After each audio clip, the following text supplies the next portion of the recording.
Welcome, everybody. It is Monday at 5 o'clock. I am at the beautiful television studio in Newport Richey, Florida at WeBeam TV, and we're ready for another episode of 62 Who Knew? So as always, I want to thank the guests. Last week, again, we had just a little bit more than 70,000 viewers. Thank you all so much for continuing to allow 62 Who Knew to grow. Today, we have one of our favorite panelists, Bet. He's becoming a regular. He's my Jay Leno.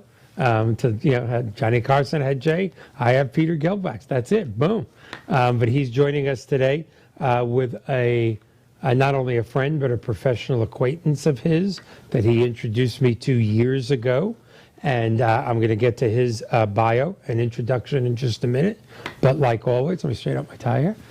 Like always, I want to tell our new viewers, or give our new viewers, just a little synopsis of what 62 Who Knew is. This is our 92nd show.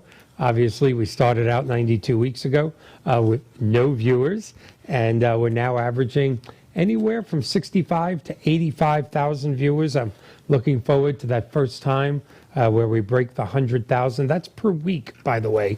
So the method or the theory of 62 Who Knew has been generally accepted. And again, I want to thank all my great guests in the past, and of course, our viewing audience for allowing us to keep grow. And now, of course, as most of you know, for the last 3 weeks, we are also being simulcast as a podcast on all of the different platforms that you can view podcasts on. So for our new viewers, what is the premise of 62 Who Knew?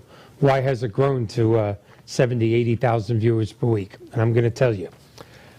As everyone approaches 62, and when I say everyone, I mean about 99% of this great country.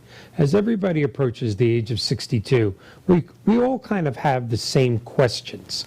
The same questions that our fathers asked, probably the same questions that their fathers asked. Should I take Social Security?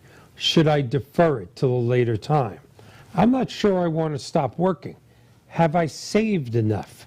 Do I need long-term care insurance? I wonder if I still need that life insurance. It is actually getting more expensive as I got older. Should I be investing more in the stock market, or should I be more conservative in my investments? Mutual funds, annuities? What type of health insurance should I be looking at now?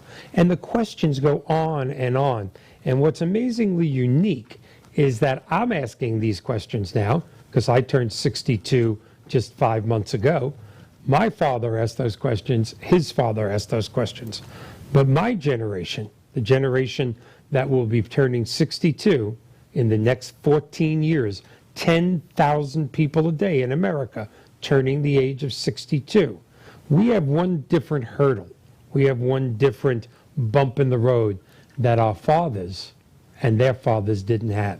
And that is the double-edged sword, the mixed blessing, if you would, of longer lifespans. There is no doubt in the last 3 decades that technology, modern science, medical breakthroughs have elongated our lifespans. Look at my age. I remember all of us getting chicken pox, all of us getting measles, all the mumps, gone. I remember, unfortunately, when certain types of men's cancer, whether it be prostate cancer or women's cancer, cervical cancer, you got that, it was a death warrant. Now in many, many cases, we have 80 and 90% cure rates. Look at the terrible disease of AIDS, that in the 80s, if you got it, it was a death warrant. Now you get the proper medicine and you live a great life.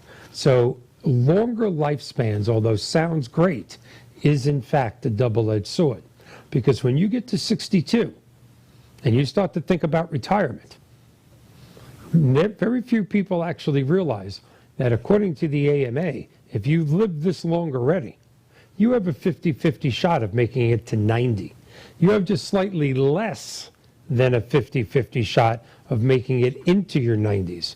And according from our friends from the Weitzman Institute, that has been our guest 3 times on the show, or 4 times on the show, with new medical breakthroughs in the next decade or so, that could well be into the hundreds. So who knew at 62 that you still had half the time that you've already been on this planet. You still have half that time left, another 30 years. And I said at the beginning of this synopsis, only 1% of this great country can live financially with security and a nice lifestyle in those 30 years. The rest of us, we need some help. And that is the purpose of this TV show, 62 Who Knew, to bring on different experts every week to talk about some of the things that I brought up earlier. Long-term care insurance, reverse mortgages, Medicare and Medicare supplemental policies, Medicaid. Do you need a will or do you need a trust? Everything that we have talked about has interest to all of us. And if not to you, if you're one of our younger members, then to your mom and dad or your grandmother and grandfather. So that is the premise of 62 Who Knew. For a while we were playing with 65 and we're still alive, but it didn't test well. So we went with 62 Who Knew. So that's our premise for the show. I want to thank you all for being here. And without further ado, we are going to bring up our two guests tonight. We usually have two or three. That's our new premise in 2021. Tonight we have two. So Rob, if you'd like to bring up these two nice gentlemen. On the left, we have one of our favorite visitors and one of my closest friends, and in life, you've all heard a lot about him from me over the last 92 weeks, Mr. Peter Gelbwaks. Thank you for being back, Peter. Thank you for having me back. Absolutely. And this nice man who, let's see, who introduced me to this incredible elder law attorney with a national reputation who's been named a super lawyer in both New York and Florida and gotten awards for it. Let's see, who introduced me to this national? Oh, that's right, Peter Gelbwaks, who's the person who introduced me to everybody pretty much that helped me in my life. I will say he did not introduce me to my two ex-wives. Maybe if he did, I'd still be married to one of them. But he did not introduce me to my two ex-wives. But without further ado, I'd like everybody to meet Mr. Howard Krooks. I met Howard, it's hard to believe, almost 5-6 years ago. I think we met in Boca at P.F. Chang's. That's right. And we're Jewish, so we have to do that. We have to go to the Chinese food, that comes before the temple. Mr. Krooks's bio is massive. I'm going to cut it down a little because I have a lot of questions that I know our viewers are going to want to hear from you. But Mr. Krooks' professional practice is devoted to elder law and special needs law. This is so important. Estate planning and trust and various estate matters, including representing seniors and persons with special needs. Such a highly specialized thing, and their families in connections with the asset preservation planning. Medicaid planning, which I want to touch with, that's a little personal to me. I try, this is your first time on the show, Howard, but I try not to make this into a reverse mortgage show. I didn't want people to think that that's the reason I was doing it, although reverse mortgages do play a part in retirement planning. But one of the things that always breaks my heart is when someone calls me and says, Michael, I got a reverse mortgage from someone else. I told them I was on Medicaid, but because I took in $100,000 and now have a cash flow, I was thrown off of Medicaid. And I've been teaching for the better part of 10 years, you can get a reverse mortgage when you're on Medicaid or an other government entitled program, but only if you do it with a highly specialized elder law attorney setting up a certain type of trust and doing it in the right way. And it breaks my heart when people lose some of their government benefits by doing it the wrong way. And of course, Mr. Krooks is also the past president of NAELA, the National Academy of Elder Law Attorneys, which is a staggering association that he was nice enough to arrange for me to speak at some years ago, and I had a ball. It was in Arizona, wasn't it? Mm-hmm. Got it. Yeah. Yep. I remember because it was like 110 degrees, and I was just dying. And everybody that lived there would look at you and go, but it's a dry heat. But it's still 110 degrees. Yeah, 110. But it's still 110, yeah? So welcome, sir. Welcome. Thank you so much for being here, Howard. We really appreciate it. Really great to be here. All right. Well, I'm going to ask the first question that I ask everybody. It doesn't make a difference. Insurance person, financial planner, travel agent, anything. It doesn't make a difference. Obviously, with the great background in education that you had and the law schools that you attended, you could have went into any part of the legal world.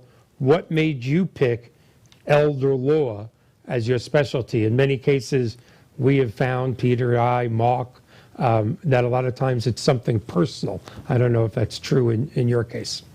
Well, it most certainly is. And in fact, I did go into corporate and securities law right out of law school. I went to a Wall Street law firm, and I did the gig where you work until 3 o'clock in the morning most nights, and then you give up your Saturdays and your Sundays. And after a few years of doing that, I decided I wanted to do something different. When you open up your own practice, you tend to do whatever comes in the door. And I was fortunate that what came in the door were a few cases involving nursing homes and people trying to afford the cost of nursing home care. So I had to learn that area very quickly. And one of my first cases had to do with a woman living in Westchester, New York, whose husband was only 45 years old.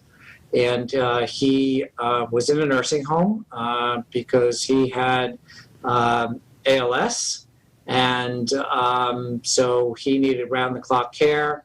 And I got approached by his wife, who had 2 high school-age kids and a home in Westchester County, and said to me, I heard that somebody down the hall from my husband is on Medicaid. And frankly, I'm working 2 jobs. I am a Hebrew school teacher and an aerobics instructor, but the cost of the nursing home is taking away all of our savings, and I'm afraid I'm going to lose my home. And so I did all the research, and I figured out that I could help this woman and this family protect the family home. And she had 2 nearly college-age kids, so she was worried about college costs as well.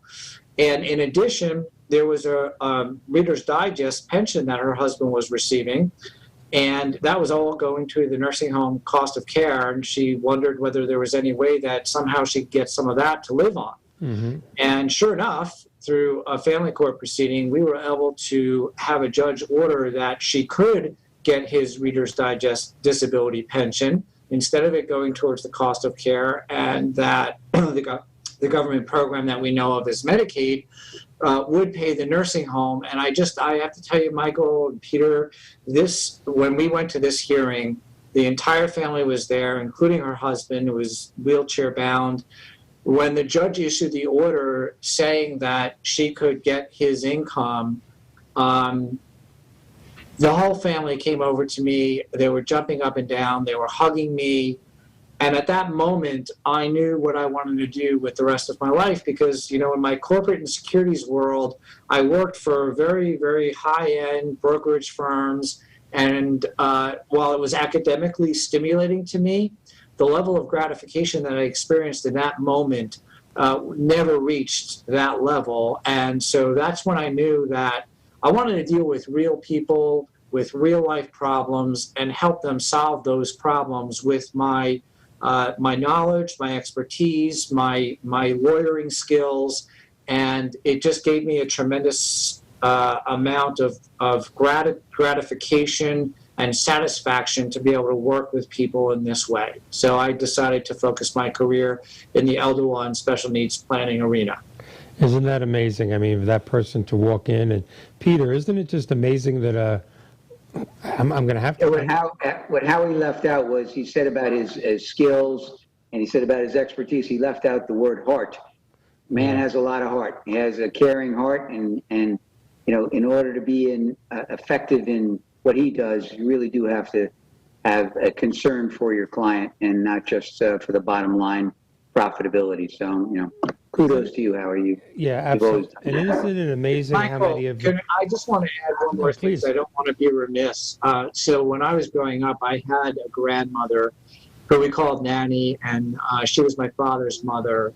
And I just had the best relationship with her. And when I got my driver's license at age 17, I would drive from Merrick, Long Island to Forest Hills, Queens.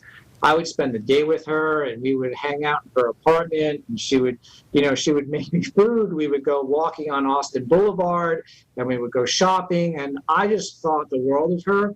She was the most vibrant, opinionated woman I had ever known, and I think that having her as one of my grandparents really laid a strong foundation for me to appreciate all of the wealth of knowledge that people who are of a certain age have accumulated throughout their lifetime. And I always found it fascinating to talk to her about things that happened in another time when I wasn't even born yet.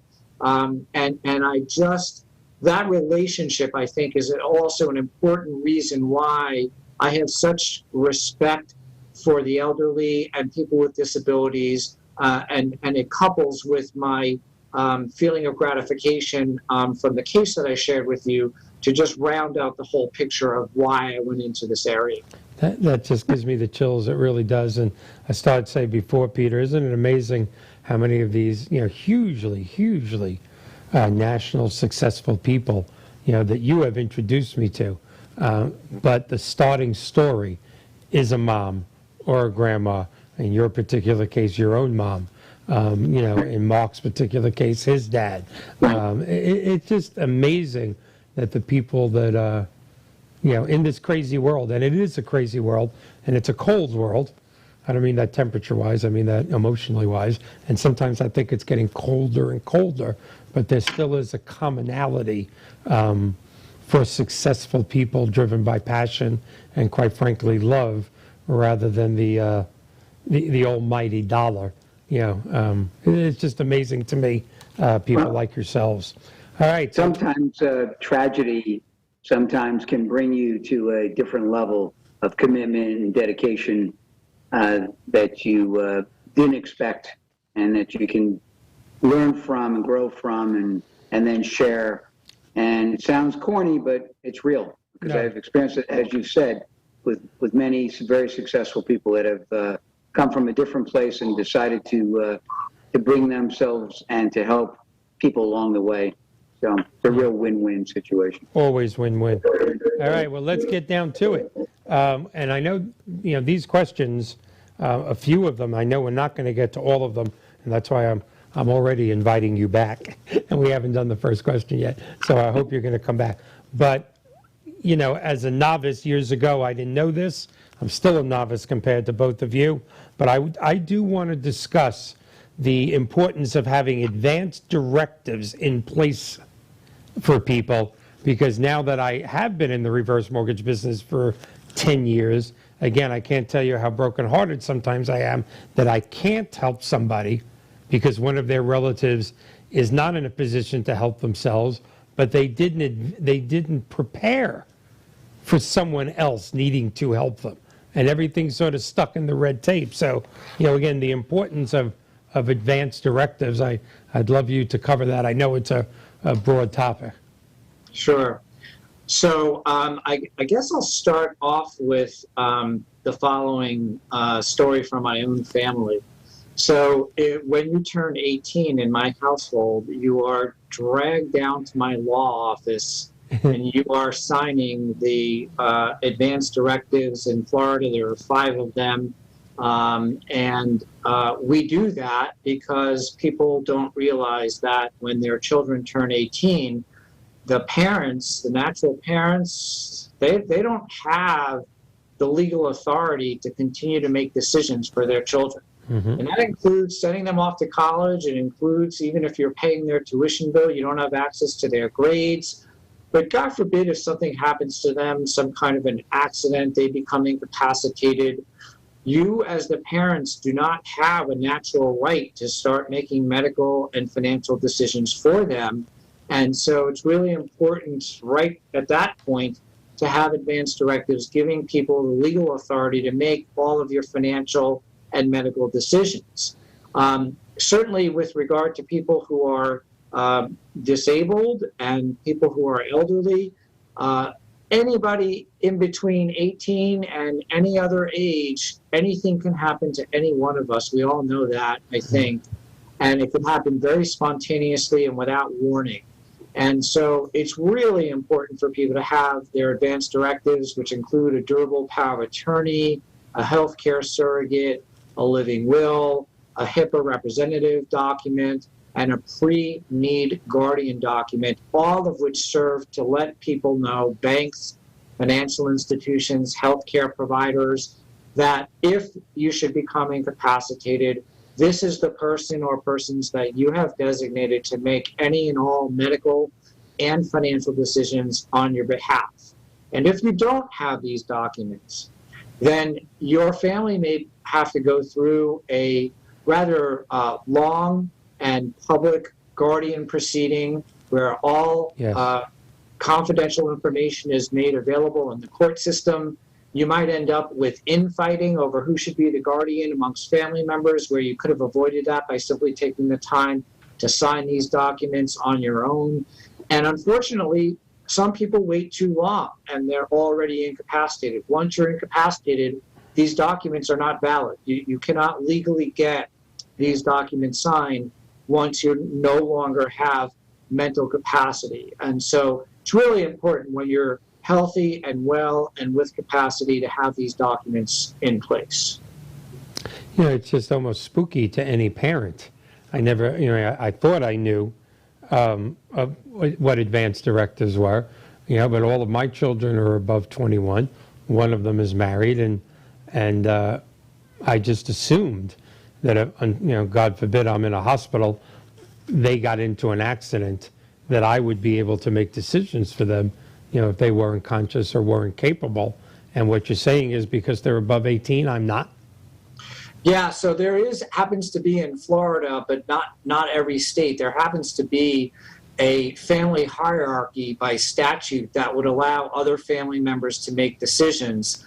But if you want your wishes to be carried out, as opposed to having the legislature decide for you, then it's really important for you to think through what your wishes are, express that in writing, and designate the person who has the authority to make those decisions for you. The other thing, Michael, I would say is that even if you were to be able to make decisions for somebody else without these documents in place, if there's a conflict with you and another family member, if there's a conflict between you and the healthcare provider, for example, if you want them to do a certain thing and they think that's not the direction that they want to go, and you want to force their hand, you won't be able to without a written document that gives you that authority. You may find yourself in court trying to enforce your position without the document to back yourself up.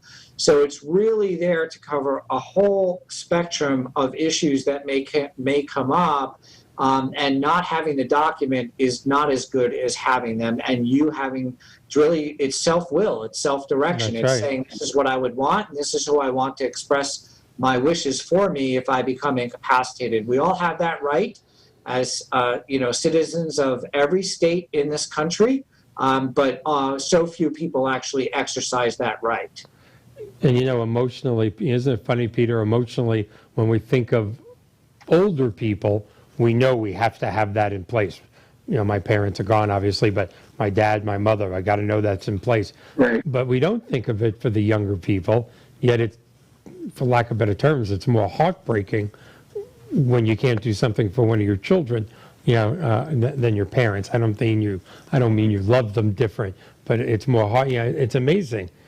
I've never actually thought of that. It really is.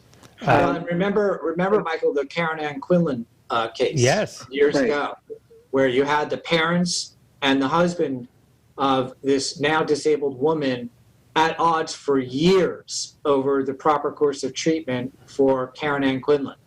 And that's the kind of thing that could have been avoided had there been properly executed advanced directives naming one person to make that decision for her. Yeah, that made national and international news. We don't have many young viewers, but for our young viewers who have no idea what we're talking about, go ahead and Google Carol Ann Karen. Yeah. That was on the front of every newspaper for months, if not close to a year, wasn't it? Well, years. It spanned years. The legal proceedings. Like 10 years. 10 years. Unbelievable. Okay. So if you don't mind, Mike, I want to go ask ahead, please. Howie a question in reference to what he just said. So we don't all know this, but we should know about the importance of these documents and the packaging of the, the different ones. How do you address the issue with people with limited resources? I think that's one of the concerns why some people don't go down that route of taking care of what they should, because they're concerned they don't have the funds that they think is going to cost, for them to execute those documents. Well, Michael, am I allowed to speak to you an approximate fee range for these documents? My show, you can do anything you want. Okay, so generally speaking, I think you can expect to be quoted fees of anywhere from maybe $150 to $300 for an advance directive. Let me caution people against doing what many people do, which is they will go to the internet because of the cost issue, Peter, that you're raising. And there might be perfectly good documents on the internet, but here's where it gets dicey.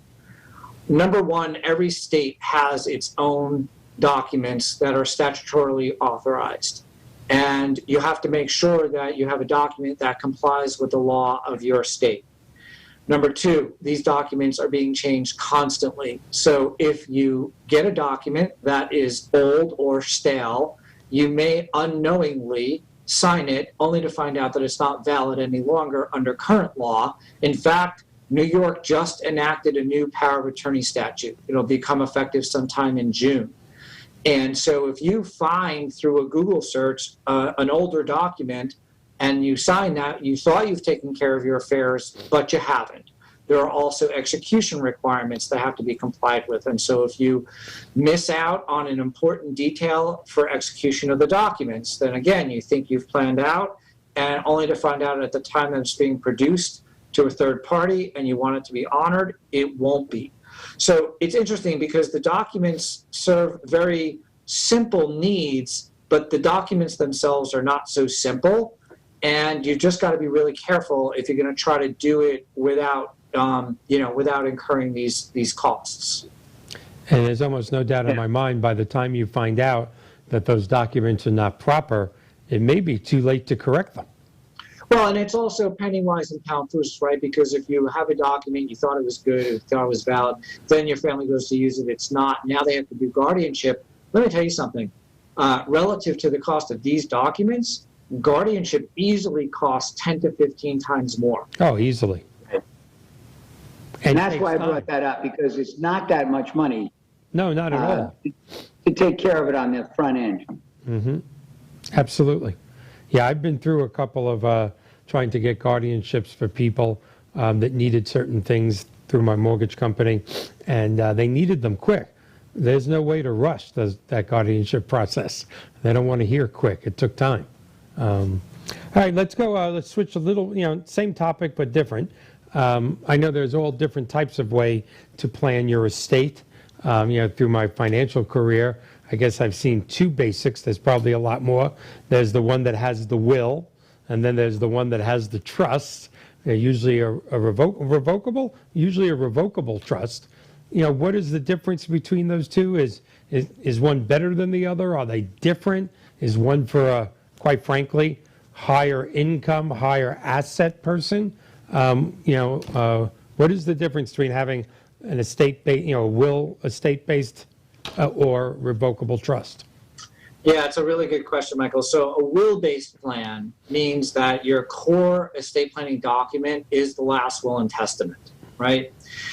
And what that means is that all of your assets are going to be disposed of per your wishes as expressed in this document. There is a proceeding called probate that has to occur when you die with a will. And that proceeding is designed to allow the court to determine whether that will is your most recent will and properly and validly expresses your wishes. It also requires, this process requires that all of your heirs are notified of the proceeding so that anybody can come forward and object. They may object and say, hold on a second, that wasn't the decedent's last will and testament. I have the most recent one. or when the decedent signed this last will and testament, she was incapacitated, so court, you should not honor this document. So that's the purpose of a probate proceeding. Now, is probate so bad? Well, it's not so bad as long as everybody gets along, right? And if everybody doesn't get along, then it can be pretty arduous and lengthy and conflicted, and it can span years, depending on how much people are fighting over in the estate. So then it can be.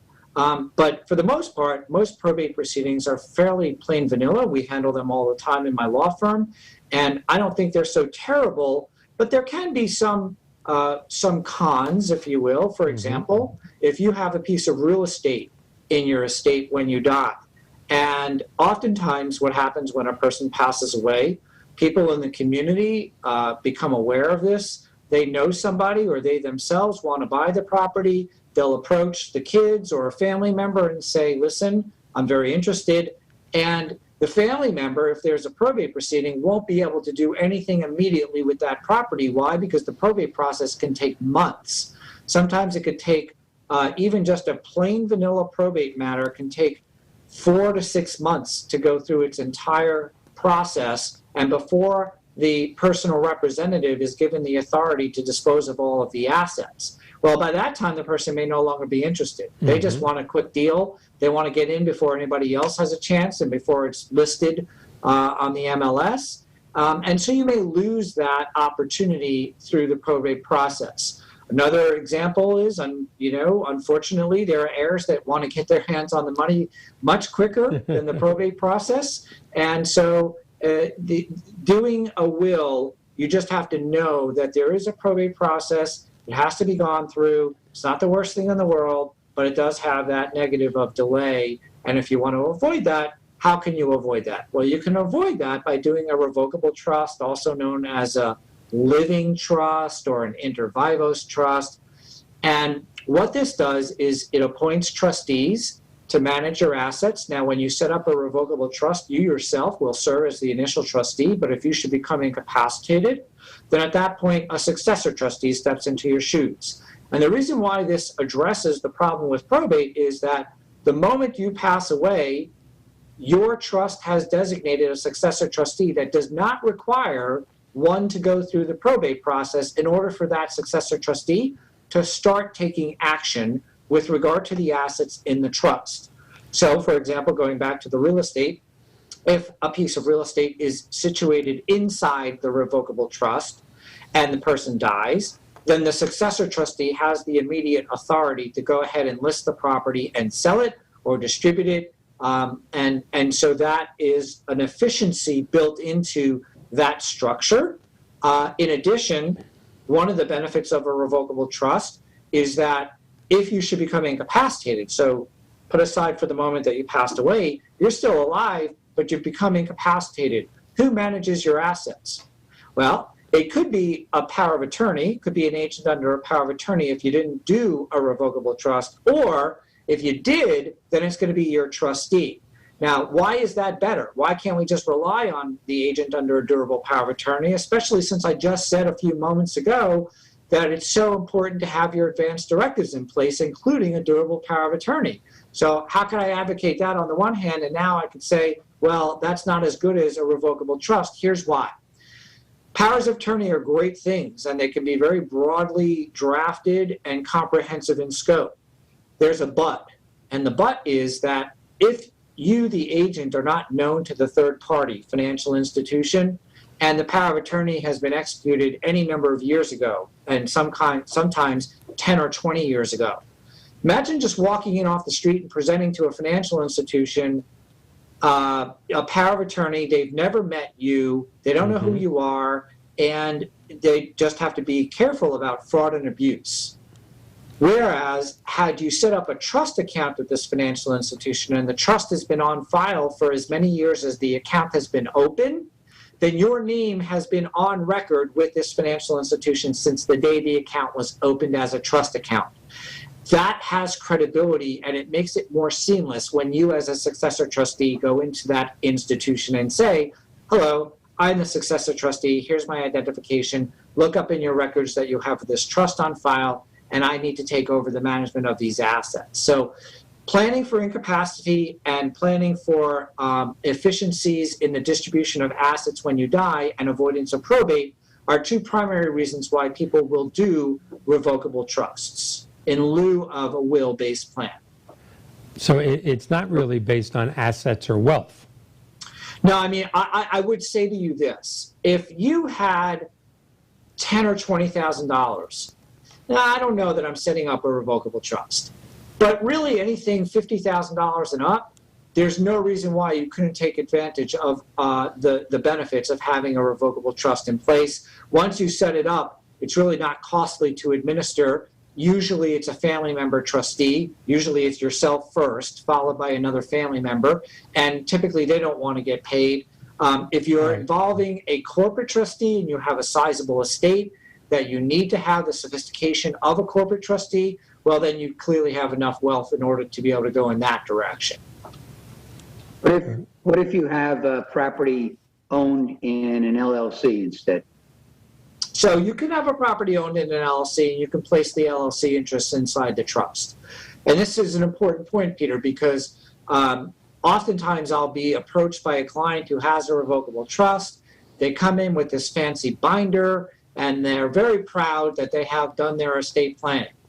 And I look through the trust, I look through their documents, and I ask them a question. And I say, so let me ask you this. What assets are in your revocable trust? And they look at me deer in headlights, and they have no idea what I'm talking about. And so I follow up. Well, when you did this trust, did you have to retitle any assets inside the trust? Can I see your bank statements? Sure enough, when I get their bank statements, all their assets are titled in their individual names. They never move the assets into the revocable trust. And what you need to know about doing a revocable trust is that the assets will not walk themselves into your trust.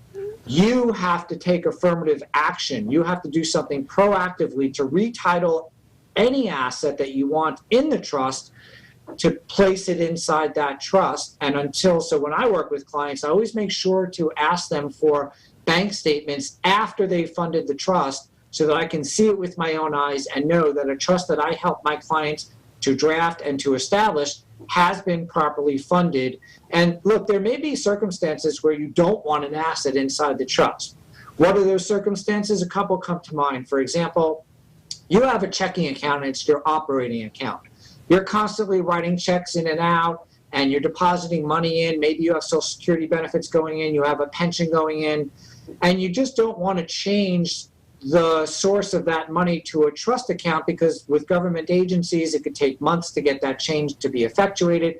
You might have a disruption of cash flow. So sometimes people will say, you know what, my operating account, I'm not putting it in my trust. I don't need it in there. And then my response to that is, okay, but make sure you make it either a joint account or a payable on death account, because if one of the reasons why you're doing this revocable trust is to avoid probate, what a shame if the only account at your death is this one operating account that you chose not to put in, and it's got a small amount of money in it.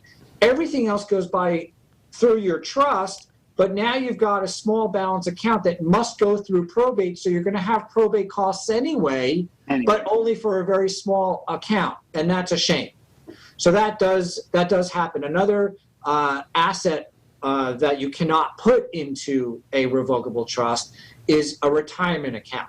IRAs, any type of 401k, those cannot be owned directly by a trust. They must remain in your individual name. Now, you can name your trust as a beneficiary in lieu of individuals as long as it meets certain requirements under the Internal Revenue Code, but you cannot title the account in the name of the trust while you're alive. All right. Okay. Now what about the irrevocable trust ownership of life insurance? Okay, so there's a lot of different kinds of irrevocable trusts. You have an irrevocable life insurance trust, which historically people have used that in order to address estate tax planning issues, whereby they would purchase enough insurance to cover the anticipated estate taxes that would be due upon death, and it's a wealth replacement vehicle so that their estate that they have can all be distributed to their heirs and not be eaten up by estate taxes. you have a different kind of irrevocable trust known as a Medicaid asset protection trust, which we do quite a bit of. So there's this concept of a 5-year look back, where if you make transfers of assets, you cannot qualify for Medicaid for 5 years after the asset's transferred. And if you want to protect your assets and still qualify for Medicaid benefits or SSI benefits, you can place your assets into an irrevocable trust, wait out the applicable look-back period, and then those assets are no longer countable for Medicaid purposes. So irrevocable trusts serve different purposes depending on how they're drafted. And one other point I would make here is that when you do a revocable trust, not irrevocable, but revocable, it's really important for you to know that assets in a revocable trust are not protected assets for government benefits purposes. It must be irrevocable. You must wait out that 5-year look back once you've done the irrevocable trust, and then the assets in that trust are no longer counted for government benefits eligibility purposes.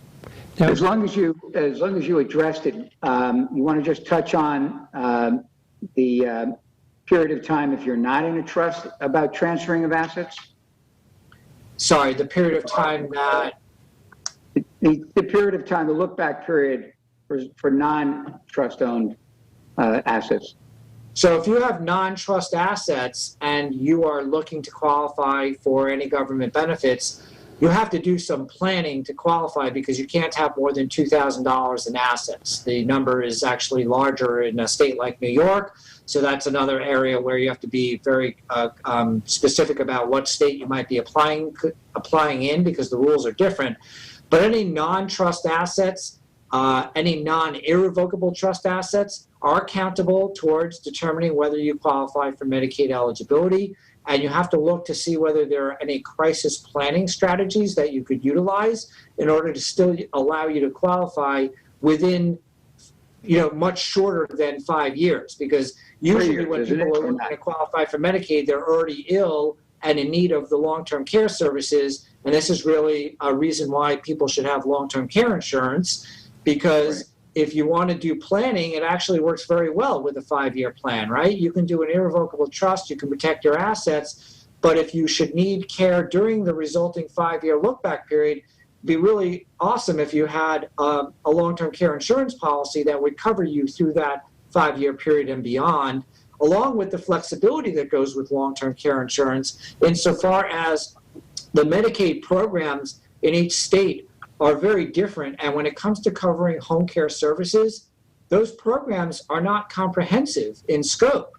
So you may have a Medicaid program that covers only 4 hours a day, 5 days a week. Well, what if you need 8 hours a day? What if you need 7-day-a-week coverage?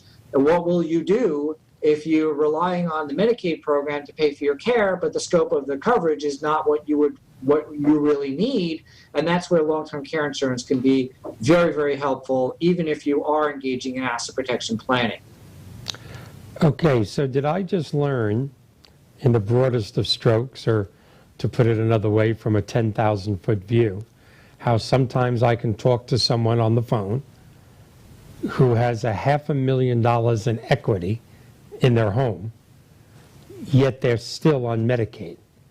They did that future planning and got pretty much all their assets into an irrevocable trust?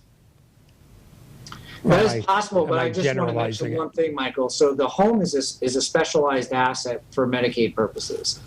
Generally speaking, a home up to a certain equity value, currently in Florida, it's $595,000. In New York, I think it's up to like $905,000. So it depends on the state. But if you have an equity value that's within Medicaid limits, then the home is exempt. However, there can be what's called a state recovery when you die. And so in order to protect against that, and in order to protect against the possibility that you will want to sell your home while you're receiving care on Medicaid, because when the home's exempt, that's fine, right? Doesn't count. But when you sell it, now the proceeds will count towards your Medicaid eligibility. Well, If you just owned your home outright in your individual name and it gets sold, now you have a Medicaid eligibility problem after you've already been on Medicaid for some time. Had you placed that home inside an irrevocable trust years earlier, then you have maximum flexibility to sell that home should the need arise. As well, you can avoid estate recovery in most states so that your heirs can get that asset when you die. So yes, you can be on Medicaid even though you own a home and even though you haven't done an irrevocable trust, as long as it's within the Medicaid equity limits for your state.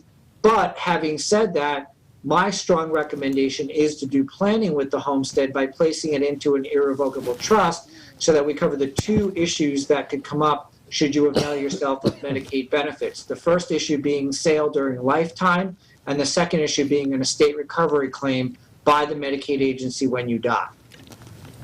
Okay.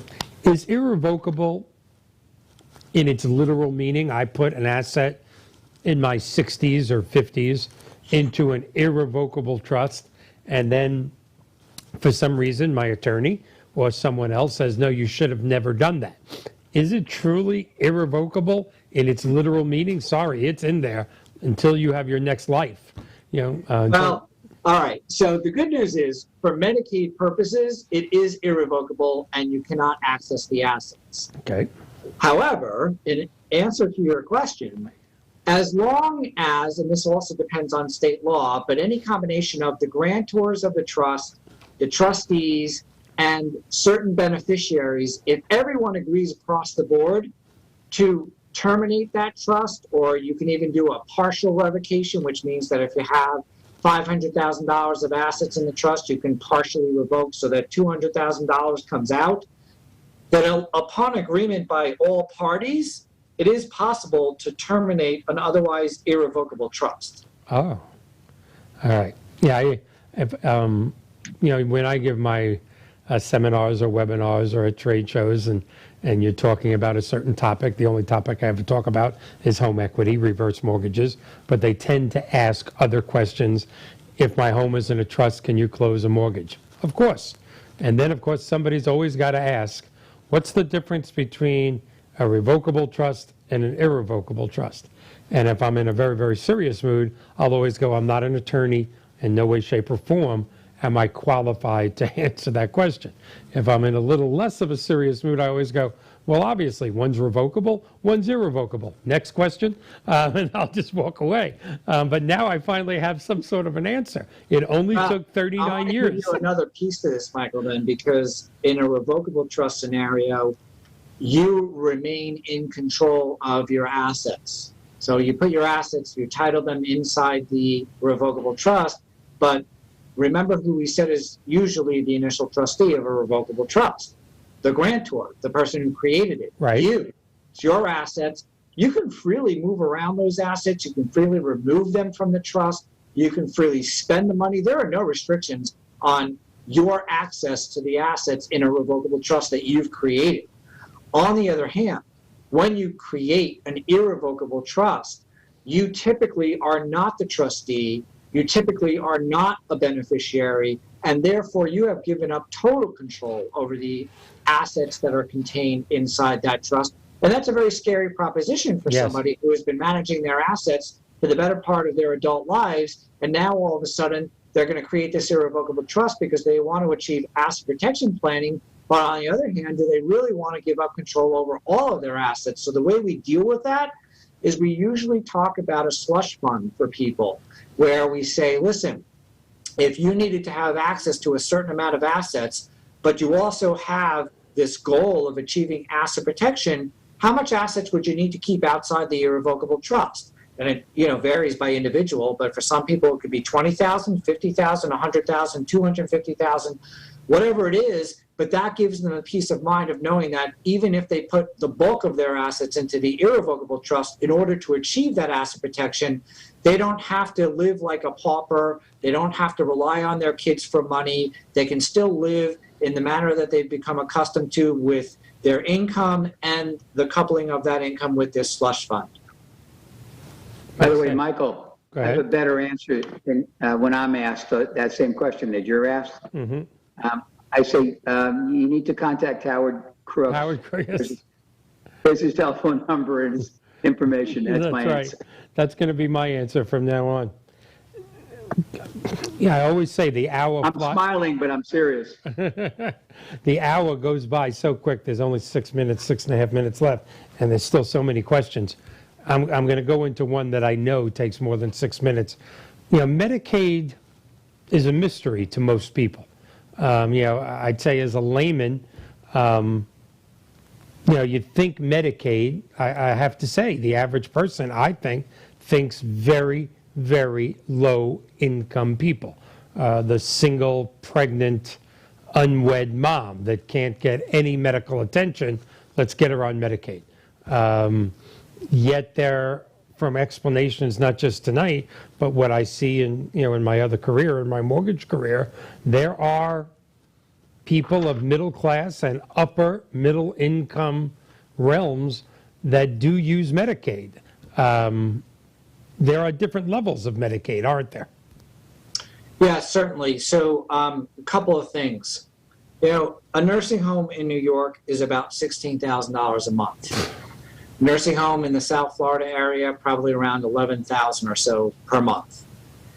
So most people who own a home, which obviously is illiquid and as we discussed, likely exempt from being counted as an asset, there are a lot of people that have maybe $100,000, $250,000, $500,000. They have worked their whole lives to have that level of assets. It really represents everything that they poured their heart and souls into accumulating. And the example that I would use is the following. So if we all listen to the government and we bought a home and we saved for retirement, right? So that's person A versus person B who spent every penny that they had, they rented, they don't own a home, they went on vacation, they don't have retirement money, and both people become ill through no fault of their own, right? They have afflictions that require round-the-clock long-term care, the kind of care that is typically provided in a skilled nursing facility. So what does the government say when you're at that point? Well, they say to person A, we're really sorry, but you have too much assets to qualify for this government program. So you'll have to spend down your assets. And when you have less than $2,000, you certainly are welcome to come back and we will pay the cost of the nursing home that you're in. To person B, the person who's lived perhaps beyond their means, but certainly enjoyed the ride every step of the way, the answer to that person is, sure, we'll pay for your nursing home care. And what's really the difference? Well, one person listened to the government and said, go out and buy a home and have 2 cars in every garage and save for retirement. But now when it comes to care, the government says, sorry, you're out of luck. So Medicaid, when it was enacted back in 1965, I agree, Michael, that it was for people of little to no means and who had very low income. What has happened over time is that people's longevity has increased, but it has not always increased with a high quality of life. Right. And the cost of long-term care has become such that the average person, middle class, really cannot afford their long-term care for any extended period of time without completely wiping them out. Right. And so in my world, I am dealing with a lot of middle-income, middle-class people who are looking to try to leave something to their loved ones. In some cases, it could be a spouse. I had a woman who had a home in Westchester, here again in Westchester County, New York, and her husband had Alzheimer's at age 64. She was a teacher, and she had maybe about $800,000 in assets. And she, I was concerned that her home was worth about $1.1 million and then $800,000. And I'm like, this is almost $2 million in assets. I don't think I can help you. That's too much money. And so she said to me, well, I respect your decision, Howie, but before you make your final decision, let me just put this in context for you. My husband is 64 years old. Most of my money is tied up in the family home. And I'm a teacher, and I still have to work. So if my husband lives another 20 or 30 years with this disease, I won't have anything to live on. And so our entire life savings will be depleted on his illness and the cost of his long-term care. So that's a perfect scenario where, in order to provide for a surviving spouse, in order to provide for other heirs, people will look to do some planning that allows them to qualify. I still start off with, and we circle back to, if you can qualify for long-term care insurance, you should, because it does give you greater flexibility and choice in where you want to receive your care and the extent of the care that you can receive. But barring that, if you're uninsurable, or it's determined with your financial advisor, it's not something that you can afford, or you can only afford partial coverage, there is this safety net called Medicaid, and it is no longer the case that it's only for those of low income and low assets. Peter, do you have anything to add to that? We got 50 seconds left. And I'm not sure you can say anything in 50 seconds. We're going to have, like you said, we're going to have to do it on another show, because I did want to ask Howie, and we don't have the time, of how his practice has changed based on COVID. Definitely. And from a planning perspective, how, and that's just not going to be able to be done tonight. So certainly, I know people want to know about that. Yeah, no, absolutely. And I still have some more questions about Medicaid, but with a little less than 30 seconds left, Howie, thank you so much. I hope you will come back again, because there was so many more questions. Peter, as always, thank you so much. Next week, we're going to have Mr. Colin Castle, also a frequent visitor here, hasn't been here in a while, who's the regional VP of the largest in-home care company, Home Instead. Very big topic now with COVID-19. Thank you, everybody, for being here. We will see you next week.